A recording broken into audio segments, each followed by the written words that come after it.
ಆತ್ಮೀಯ H16 news ಅರ್ಥಾತ್ ಹೇ ಸೀತಾರಾಮಗೆ ಸ್ವಾಗತ. ನಾನು ನಿಮ್ಮವ MI ಅಥವಾ ಮಲ್ಲಪ್ಪ ಜೋತಾವಾರ್. ಆದ್ಮೇಲೆ ಈಗ ತಾವು ದಿನ ಸುದ್ದಿಗಳನ್ನ ಅದರ ಜೊತೆಗೆ ವಿಶೇಷತೆಗಳನ್ನ ನೋಡ್ತಾ ಹೋಗಿ ವಿಶೇಷ ಈ ಮೊದಲನೇ ಸುದ್ದಿಯನ್ನು ನೋಡಿ.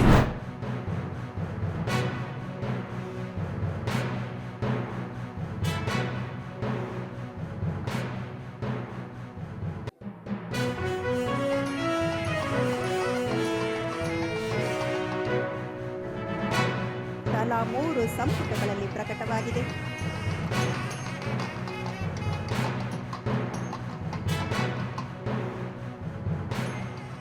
ಶ್ರೀ ಉಮಾರ್ ಅವರು ಕರ್ನಾಟಕ ಕೊಂಕಣ ಸಾಹಿತ್ಯ ಅಕಾಡೆಮಿಯ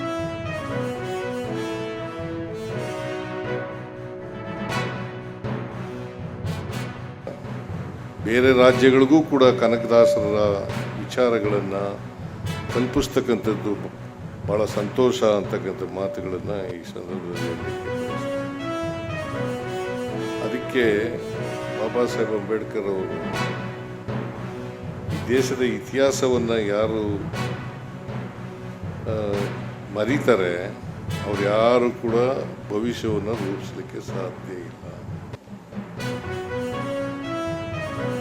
ಅದರಿಂದ ನಾವು ಇತಿಹಾಸವನ್ನು ಅರ್ಥ ಮಾಡ್ಕೊಳ್ತಕ್ಕಂಥದ್ದು ಅತ್ಯಂತ ಅವಶ್ಯ. ಇತಿಹಾಸ ಗೊತ್ತಾಗದೆ ಹೋದರೆ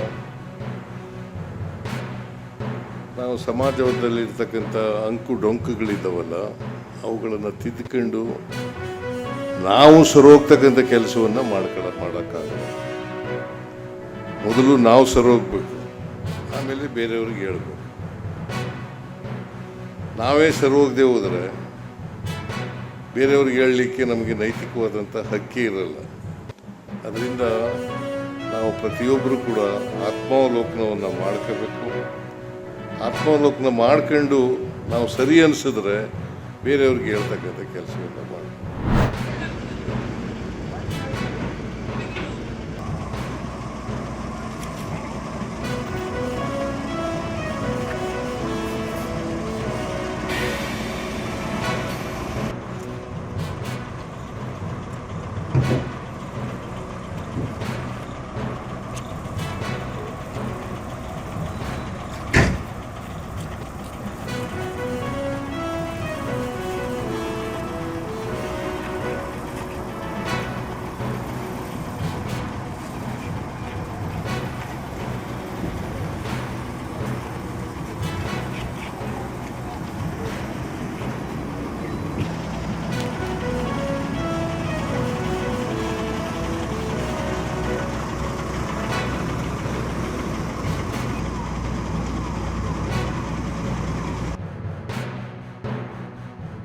ಅದಕ್ಕೆ ದಾಂಡೇಲಿ ತಲುಪುವಂಥ ಒಂದು ನಾನ್ AC ಸ್ಲೀಪರ್ ಬಸ್ಸನ್ನು ಈಗಾಗಲೇ ನಾವು ಬಿಟ್ಟಿದ್ದು ಅದರಿಂದ ಭಾಳ ಒಳ್ಳೆಯ ರೀತಿಯಲ್ಲಿ ಸ್ಪಂದನೆ ಸಿಗುತ್ತಾ ಇದ್ದು ಮುಂದಿನ ದಿನಗಳಲ್ಲಿ ಕೂಡ ಇನ್ನೂ ಅವಶ್ಯಕತೆ ಇದ್ದರೆ ಇನ್ನೂ ಒಂದು ಬಸ್ಸನ್ನು ನಾವು ಬಿಡುವಂಥ ಒಂದು ಕಾರ್ಯಕ್ರಮ ಇದ್ದು ಮತ್ತು ನಮ್ಮ ಸಂಸ್ಥೆಗೆ ಸ್ವಲ್ಪ ಕೆಲವು ದಿನಗಳಲ್ಲೇ AC ಮತ್ತು ನಾನ್ AC ಸ್ಲೀಪರ್ ಬಸ್ಗಳನ್ನು ಹೊಸದಾಗಿ ಬರಬಹುದು. ಈ ರೀತಿಯಲ್ಲಿ ನಮ್ಮ ಜನರಿಗೆ ಅನುಕೂಲವಾಗುವಂಥ ಸ್ಥಳಗಳಿಗೆ ನಾವು ಹೆಚ್ಚಿನ ಬಸ್ಸಿನ ಸೌಕರ್ಯಗಳನ್ನು ಮಾಡ್ತೀವಿ. ಅನುಕೂಲ ಆಗಲಿ ಅನ್ನುವ ದೃಷ್ಟಿಯಿಂದ ನಾವು ದಾಂಡೇಲಿಗೆ ಸಾರಿಗೆ ಪ್ರಾರಂಭಿಸಿದ್ವಿ.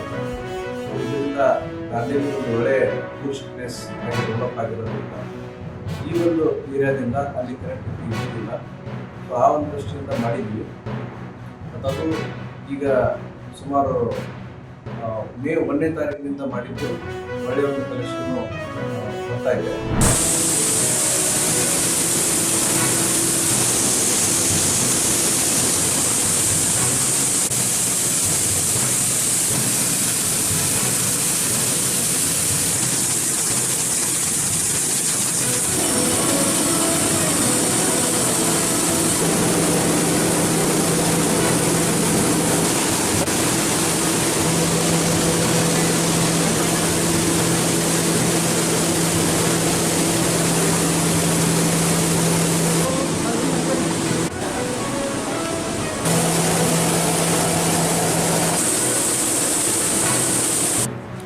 ಮಾರಾಟ ಮಾಡಿದ್ರೆ ಇದು ಫೆಡರೇಷನ್ ಲಾಗಿನ್.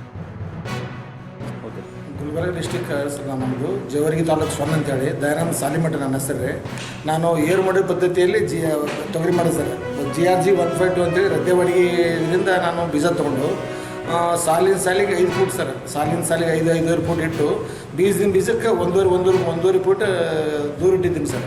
ಎಷ್ಟೇ ಮಳೆ ಆದ್ರೂ ನಂದು ಹೋಲಿಲ್ಲ. ಯಾಕಂತಂದ್ರೆ ಏರು ಮಾಡೋ ಪದ್ಧತಿಯಲ್ಲಿ ನಾನು ಬೀಜ ಇದು ಮಾಡಿ ತೊಗರಿ ಮಾಡಿಸಲಿಕ್ಕೆ ಹೋಗಿಲ್ಲ ರೀ. ನಂದು ಎಕರೆಗೆ 3 ಎಕರೆ ಮಾಡಿದ್ರೆ 31 ಕ್ವಿಂಟಲ್ ಬಂದಿದೆ ಸರ್ ನಂದು. ಕಲಬುರಗಿ ರೊಟ್ಟಿ ಹೆಂಗೆ ಬ್ರ್ಯಾಂಡ್ ಆಗಿ ಇವತ್ತು ಪ್ರಸಿದ್ಧಾಗಿ ದೇಶ ತುಂಬ ಇದಾಗ್ಯದ, ಅದೇ ರೀತಿಯಾಗಿ ನಮ್ಮ ಈ ಒಂದು ತೊಗರಿ ಏನದ ಖರೀದಿ ಮಾಡಿ ನಾವು ಪ್ಯಾಕೇಜ್ ಮಾಡಿದ್ರೆ ಅದೇ ಅತಿ ಹೆಚ್ಚು ನಮ್ಮ ದೇಶದಲ್ಲಿ ಕೂಡ ಪ್ರಸಿದ್ಧ ಆಗ್ತಂತೇಳಿ ಇವತ್ತು ಏನದ ಈ ಜಿಲ್ಲಾ ಅಧಿಕಾರಿಗಳು ಏನು ಆದೇಶ ಮಾಡ್ಯಾರ, ಆ ಆದೇಶಕ್ಕೆ ನಾವೇನು FAO ಥ್ರೂ ನಮ್ಮ ಖರೀದಿ ಮಾಡಿಕೊಂಡು ನಾವು ಪ್ಯಾಕೇಜ್ ಮಾಡಿ ನಾವು ಮಾರಾಟ ಮಾಡ್ತೀವಿ. ಯಾರು ಇರ್ತಾರೆ ತೊಗರಿ ರಾಶಿ ಆದಮೇಲೆ ಅವ್ರಿಗೆ ಎಂಪ್ಲಾಯ್ಮೆಂಟ್ ಇರೋದಿಲ್ಲ, ಎಲ್ಲ ನಾವು ಅಲ್ಲಿ ರೂರಲ್ ಎಂಪ್ಲಾಯ್ಮೆಂಟ್ ಜನ್ರೇಟ್ ಮಾಡಬೇಕು 1 ಲಕ್ಷ ಇದರಿಂದ ಅಂತ ಪ್ಲ್ಯಾನ್ ಮಾಡಿದ್ವಿ. ಇದಕ್ಕಾಗಿ ಒಂದು ಕಲಬುರಗಿ ರೊಟ್ಟಿ ಅಂತ ಒಂದು SHG ಮತ್ತು FPOs ಒಂದು ಫೆಡರೇಷನ್ ಮಾಡಬೇಕಂತ ಮಾಡಿದ್ವಿ. ಈ ಫೆಡರೇಷನ್ ಮೂಲಕ ಈ ಕಲಬುರಗಿ ಪಲ್ಸಸ್ ಅಂತೇಳಿ ಒಂದು ಫೆಡರೇಷನ್ ಮಾಡಬೇಕಂತ ಮಾಡಿದ್ವಿ. ಈ ಫೆಡರೇಷನ್ ಮೂಲಕ ಏನದಲ್ಲ ಈ ಕಲಬುರಗಿ ಪಲ್ಸಸ್ ಮಾರಾಟ ಆಗ್ತದೆ. ವೆಬ್ಸೈಟ್ ಆಲ್ರೆಡಿ ನಾವು ಡಿಸೈನ್ ಮಾಡಿ ಆ ವೆಬ್ಸೈಟ್ ಮೂಲಕ ಏನದಲ್ಲ ಮಾರಾಟಗಾರರಿಗೆ ಮಾರಾಟ ಮಾಡುತ್ತೆ. ನಮ್ಮ ಮ್ಯಾನುಫ್ಯಾಕ್ಚರ್ ಮಾಡುತ್ತೆ SHG FPOs ಎಷ್ಟು ತಯಾರು ಮಾಡಿ ಅಂತ ಅದ್ರಾಗ ಹಾಕ್ತಾರೆ. ಖರೀದಿದಾರ ಎಷ್ಟು ಬೇಕಂತ ಅವ್ರು ಡಿಮ್ಯಾಂಡ್ ರೈಸ್ ಮಾಡ್ತಾರೆ, ಪೇಮೆಂಟ್ ತೊಗೊಂಡು ಸಿಂಪಲ್ ಮಾರಾಟ ಮಾಡಲಾಗುತ್ತೆ. ಸೊ ಇದೆಲ್ಲ ಮಾಡೋ ಉದ್ದೇಶ ಅಂದರೆ ನಮ್ಮ ಕಲಬುರಗಿಯಲ್ಲಿ ಏನದಲ್ಲ ಪಲ್ಸಸ್ ನಾವು ತೊಗರಿ ತೊಗೊಂಡ್ರೆ 8,000 ರೂಪಾಯಿ ಒಂದು ಕ್ವಿಂಟಲಿಗೆ ಮಾರಾಟ ಆಗ್ತದೆ MSP ರೇಟ್. ಈಗ ಸದ್ಯ 7.5 ಇರ್ಬೋದು 7 ಇರ್ಬೋದು, ಬಟ್ MSP 8,000 ನಾವು ತೊಗೋತೀವಿ. 8,000 ಇಟ್ಕೊಂಡ್ರು 1 ಎಕರೆಗೆ 4 ರಿಂದ 5 ಕ್ವಿಂಟಲ್ ಬಂದರು ಒಬ್ಬ ರೈತರಿಗೆ 32,000 ರಿಂದ 40,000 ರೂಪಾಯಿ 1 ಎಕರೆಗೆ ಆದಾಯ ಬರ್ತದೆ.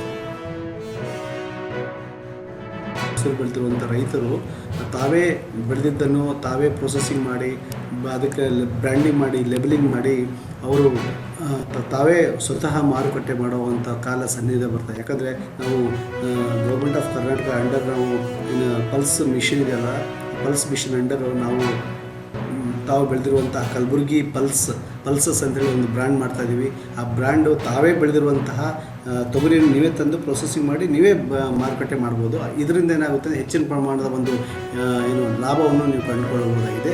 ಅಲ್ಲದೆ ಕಡಿಮೆ ಸಮಯದಲ್ಲಿ ನೀವು ಯಾವುದೇ ರೀತಿಯ ಒಂದು ಬೇರೆ ಒಂದು ಆಸ್ಪದ ಕೊಡದೆ ಮಾಡೋದ್ರಿಂದ ಹೆಚ್ಚಿನ ಇಳುವರಿ ಮತ್ತು ಹೆಚ್ಚಿನ ಒಂದು ಲಾಭವನ್ನು ಪಡೆದು ರೈತರು ಇದನ್ನು ಮಾಡಬೇಕು.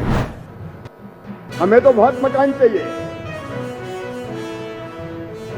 और मुझे कहते हुए गर्व है कि प्रधानमंत्री जी के आशीर्वाद से उनकी पहल पर जय कुमार जी भी यहां बैठे हुए लगभग 1.5 साल के अंतराल में 30 लाख मकान महाराष्ट्र को मिले. इतिहास में आज तक नहीं हुआ है. इतिहास में आज तक किसी राज्य को 1 साल में 30 लाख मकान. कमाल करते हो देवा भाऊ, आपका राज बेमिसाल है और आपकी दृष्टि ऐसी है कि कोई मन ही नहीं कर पाता. और आपने यहां कसर छोड़ी नहीं.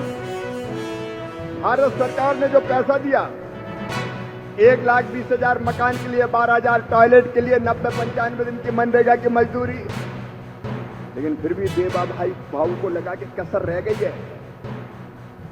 और जो उन्हें अलग से 50,000 रुपया अलग से मकान बनाने के लिए देने का फैसला किया. एक बार तालियां बजा के देवा भाऊ का अभिनंदन कीजिए. जब मन में केवल लोक कल्याण होता है, जनता के दुख और दर्द दूर करने का संकल्प होता है, तब मुख्यमंत्री पैसे की चिंता नहीं करता, जनता की सुविधा की चिंता करता है. 35,000 मकान में लगेगी जैसे जय गोरे जी बता रहे थे, जय कुमार जी, लेकिन आपने तो कमाल कर दिया. बिजली फ्री, जैसे सोलर लगाओ पैनल, प्रधानमंत्री सूर्य घर बिजली के, और फिर परमानेंट बिजली मुफ्त पाओ. मैं अभिनंदन करता हूं आपका देवेंद्र. ತಾವೆಲ್ಲ ಇಲ್ಲಿವರೆಗೆ ಸುದ್ದಿಗಳನ್ನು ನೋಡಿದಿರಿ, ಜೊತೆಗೆ ವಿಶೇಷ ಘಟನೆಗಳನ್ನು ಸಹ ನೋಡಿದಿರಿ. ಅದು ನಿಮ್ಗೆ ಏನು ಅನ್ನಿಸ್ತು? ನಿಮಗೆ ಲೈಕ್ ಮಾಡಿರಿ, ಶೇರ್ ಮಾಡಿರಿ, ಕಾಮೆಂಟ್ ಮಾಡಿರಿ, ಜೊತೆಗೆ ಸಬ್ಸ್ಕ್ರೈಬ್ ನಿಲ್ಲಿಸ್ಬೇಡ್ರಿ. H16 ನ್ಯೂಸ್ ಅಂತ ಸಿದ್ದರಾಮಯ್ಯ ಸತ್ಯದ ಕೈಗನ್ನಡಿ ವಂದನೆಗಳು.